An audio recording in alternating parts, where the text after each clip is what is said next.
Welcome to this webinar number 1 about the research question.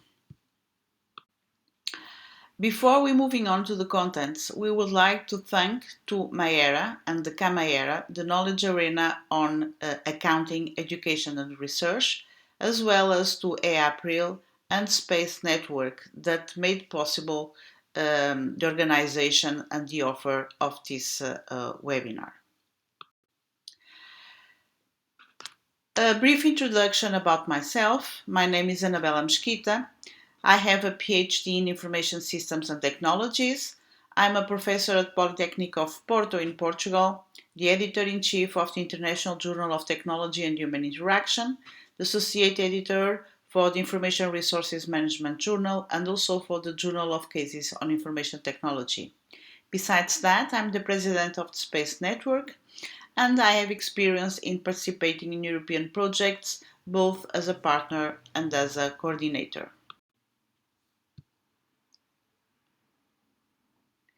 The learning objectives of this webinar are to identify the process of writing meaningful research questions, to evaluate research questions, and to identify the characteristics of a good research question.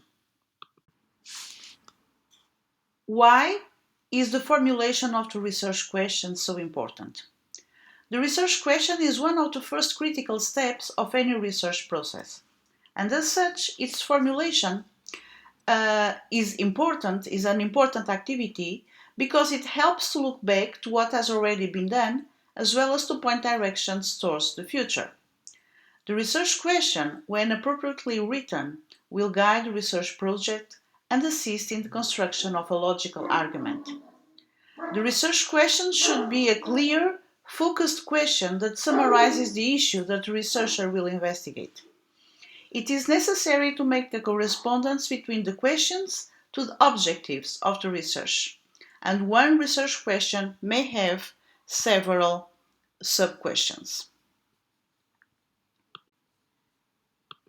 A good research question will, of course, define the research, establish the limits or the boundaries of the research, and offer a direction. How to develop a good research question? First, you need to identify a broader subject of interest that lends itself to investigation. For instance, a researcher may be interested in digital transformation. And after that, he should do some preliminary research on general topic to find out what research has already been done and what literature already exists. This means knowing the past. For instance, he can ask himself or try to find out how much research has already been done on digital transformation. What type of studies? What issues are scholars and researchers discussing?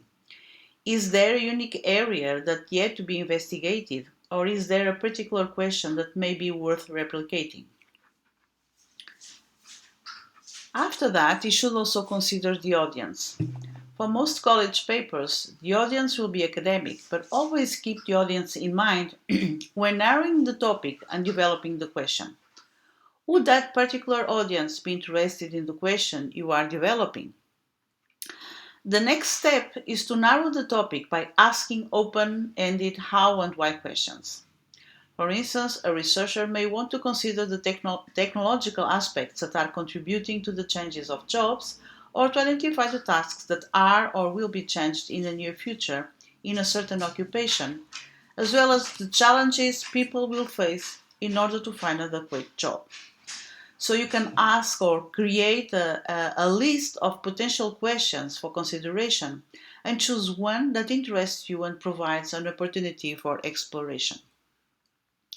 Also, you should evaluate the questions that you are asking yourself. You have here a set of questions that you can ask yourself in order to test and to check if your research questions are correct. So you should ask yourself if your research question is clear. With so much research available on any given topic, research questions must be as clear as possible in order to be effective in helping the writer direct his or her research. Is your research focused? Research questions must be specific enough to be well covered in the space available. Is your research question complex? Research questions should not be answerable with a simple yes or no or by easily found facts. They should instead require both research and analysis on the part of the writer, and they often begin with how and why. Is the research question interesting? Is it a new issue or problem that needs to be solved, or is it attempting to shed light on previous researched topic? Is the research question researchable? Consider the available time frame and the required resource. Is the methodology to conduct the research feasible? Is the research question measurable, and will the process produce data that can be supported or contradicted? And is the research question too broad or too narrow? And now you are ready to begin your research. After you've come up with a question, think about the possible path your research could take. What sources should you consult as you seek answers to your question? What research process will ensure that you find a variety of perspectives and responses to your question? The interesting topics to be researched can emerge from your own personal experience, from the theory, from observations, contemporary aspects, and also the involvement with the literature. When you are not sure about what you want to do, you can look for some kind of brainstorming or some discussion and look for alternatives. And here are the questions that you can ask yourself. What are the implications of the researching of the topic A or B and answering the question, why are you interested in this topic? What is literature available about this topic? Is there any theoretical justification for the question? Will you have access to the necessary information to answer the question? To how many respondents will I have access? Will I be able to collect evidences? What kind of evidences will be my informants willing to give me? What kind of analysis will I be able to do with evidences? What will be the potential results? And who will be interested in these results? Let's do a short exercise here to see an example. Here you have a research question. What information system strategy facilitates the optimization of management decision making in order to allow sustainable benefits? What do you think about this research question? Is this a good research question, or could it be improved? So, if we analyze this research question, you can see that we can ask different questions about that. As when we say decision making, what is the management level and what type of decisions are we thinking about? And also the sustainable benefits can mean different things to different people. And how can we define and measure sustainable benefits? And what is meant by sustainability? So a possible question could be, how does the choice of generic information system strategy, such as those outlined by Parsons, for instance, directly affect the way managers make decisions as on how to implement information systems to directly affect on any benefits identified, and to what extent are these benefits sustainable or are they just transitory? So you see, as if you detail your research question, if you detail your variables, this will be clear and you will know better in which direction to move and what kind of data you will need to answer your research question. You can also ask some sub-questions. For instance, what are generic information system strategies described by Parsons perceived as real alternative choice for organizations?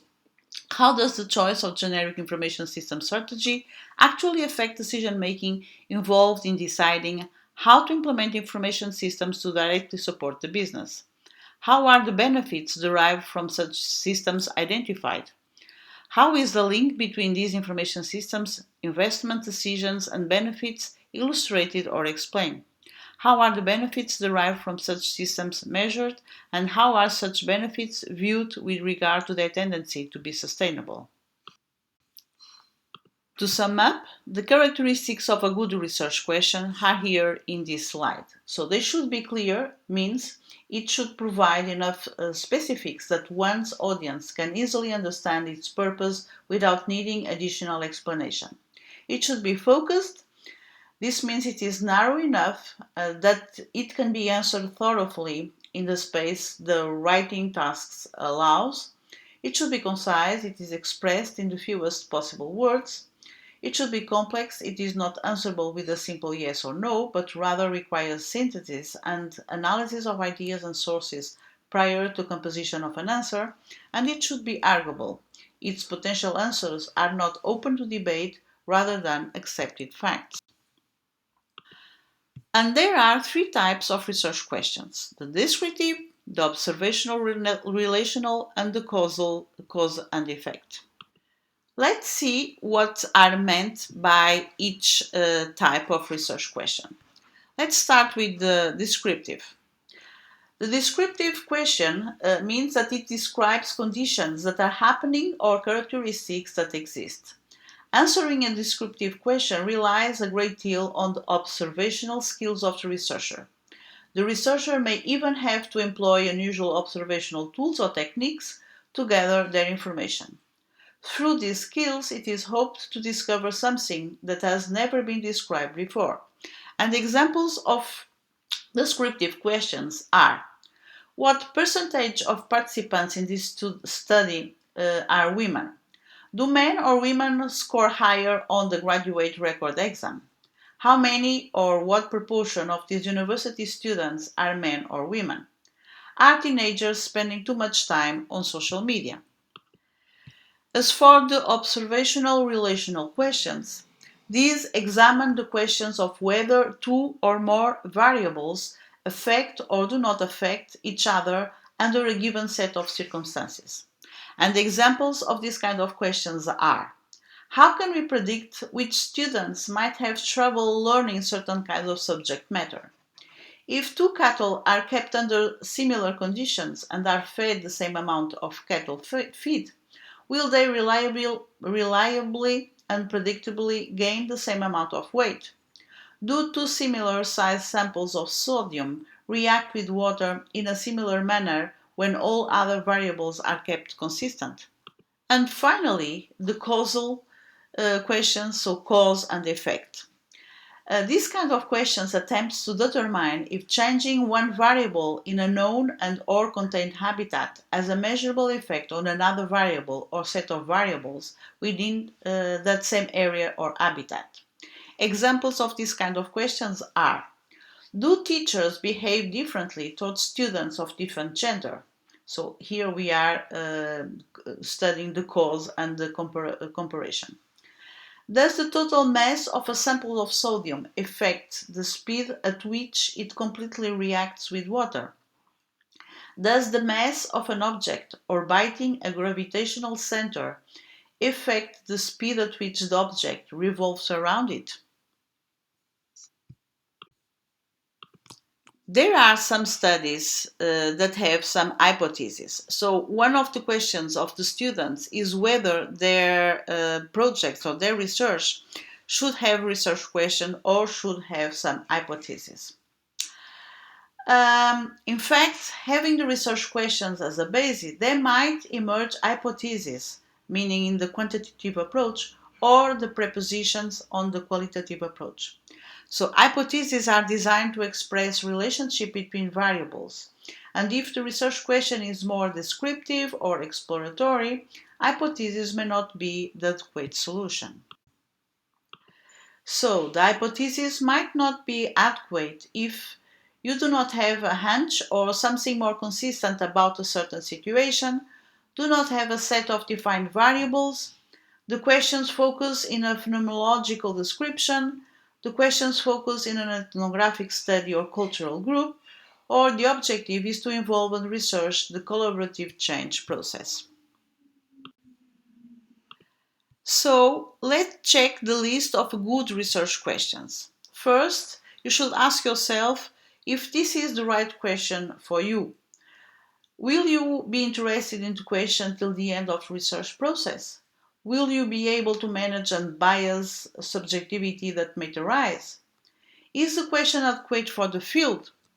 Will the results be considered relevant? Will you be able to contribute with something? The question is well formulated. Are the terms well defined? Are there any assumptions that were not taken into account or verified?